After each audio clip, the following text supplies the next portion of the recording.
যায় মধুর বৃন্দাবনে,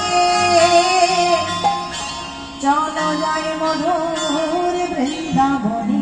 রাধে বৃন্দাবনে যেতে গেলে বৃন্দাবনের মতো ভাব নিয়ে যেতে হবে, গোপী ভাব একেবারে মাথায় ঘোমটা দিয়ে। হ্যাঁ, বৃন্দাবনের ব্রজমাইরা, আবার যে বাবারা মায়েরা যে ভক্তরা গিয়েছেন বৃন্দাবনে জানবে যে বৃন্দাবনের ব্রজমাইরা মানে সবসময় গোপী ভাবটাকে একেবারে ঘোমটা দিয়ে আর বদনে বলে রাধে রাধে। তাই সবাই বলে রাধে রাধে বলে দুটি বাহু তুলে চলো যাই মধুর বৃন্দাবনে, চলো যাই